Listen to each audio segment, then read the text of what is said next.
Break के बाद एक बार फिर से आप सभी दर्शकों का अन्नदाता में स्वागत है। हमारे राज्य में इस साल बारिश काफी अच्छी हुई है और अभी हुई इस बारिश की नमी को देखते हुए जो किसान तोरिया की खेती करना चाहते हैं वे किसान खेत तैयार करके तोरिया की बुआई कर सकते हैं। तो आप किस प्रकार से करें तोरिया की खेती, इस बारे में जानकारी दे रहे हैं कृषि विशेषज्ञ डॉक्टर अरुण कुमार। तोरिया की खेती के बारे में बताना चाहूँगा।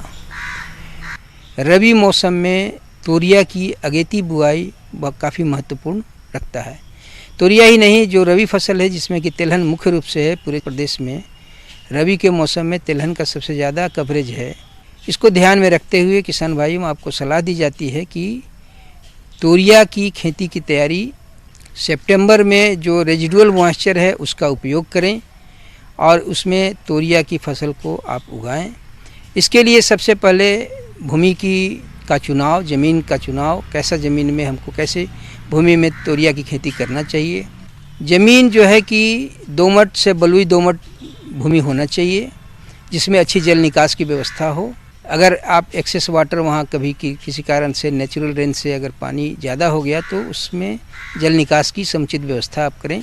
खेत को एक गहरी जुताई करके उसके बाद 2 से 3 कल्टीवेटर से जुताई कर लें।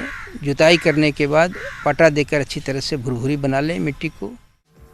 तोरिया की खेती के लिए शुरुआत में कम से कम 10 गाड़ी पुरानी गोबर की खाद को खेत में जुताई के समय प्रति हेक्टेयर के हिसाब से खेत में डालकर मिट्टी में मिला दें, जिससे खेत में जीवांश की मात्रा बनी रहे।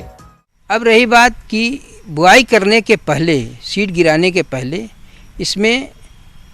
इसके पोषण का प्रबंधन करें।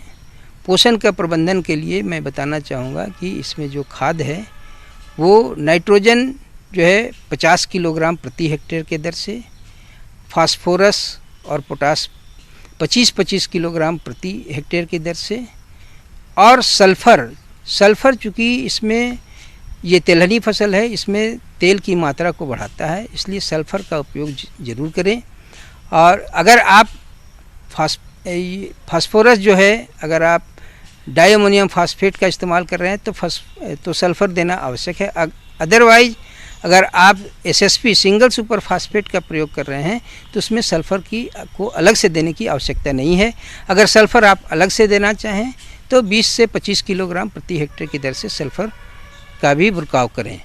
तोरिया की कौन सी किस्म को लगाना उचित होगा, रिकमेंडेड है, इसके लिए मैं आपको बताना चाहूँगा। TS38 वैरायटी है, तपेश्वरी है, इसके अलावा भवानी है। तो ये सब वैरायटी और इसकी खेती सफलतापूर्वक की जा सकती है। 1 हेक्टेयर में बुआई करने के लिए 4 से 5 किलोग्राम बीज पर्याप्त रहता है। बुआई से पहले बीज को 2 से 2.5 ग्राम मैंकोजेब या 3 ग्राम कैप्टान प्रति किलोग्राम बीज की दर से उपचारित करें।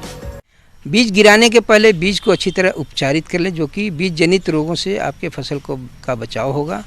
इसके लिए वेबिस्टीन 2 ग्राम प्रति किलोग्राम बीज के हिसाब से बीज को उपचारित करें और उपचारित करने के बाद बीज को आप नालियों में गिरा करके और कतारों में इसकी बुआई करें।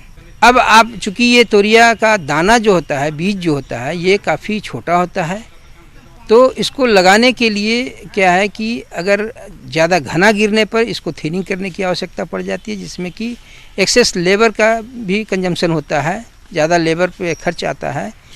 तो इसके लिए मैं कहना चाहूँगा कि थोड़ा बालू मिला दें उसमें और उसके बाद उसके सीड को आप लाइन में गिराएं। को मैं बताना चाहूँगा कि तोरिया की फसल को लगाने के लिए का विधि जो है ये कतारों में लगाएं। कतार से कतार की दूरी 30 सेंटीमीटर और पौधों से पौधों की दूरी 10 से 15 सेंटीमीटर रखें आप।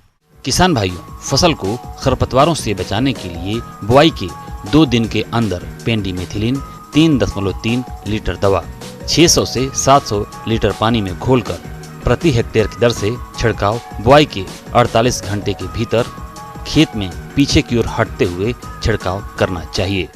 अब बुआई करने के बाद जो है इसमें जो है कि इसको अब आप सिंचाई की बात आती है तो फूल आने के समय इसमें एक पानी आप दें, और अगर ज़मीन में मॉइस्चर है तो पानी देने की आवश्यकता नहीं है। लेकिन अगर फ्लावरिंग के टाइम में एक पानी देते हैं तो इसकी उपज क्षमता बढ़ जाती है, क्योंकि फ्लावर ड्रॉप कम होता है और अच्छे से फ्रूटिंग होती है इसमें। आगे और भी है खेती बाड़ी से जुड़ी बहुत सी रोचक जानकारियां। यहाँ रुकेंगे एक और छोटे से ब्रेक के लिए।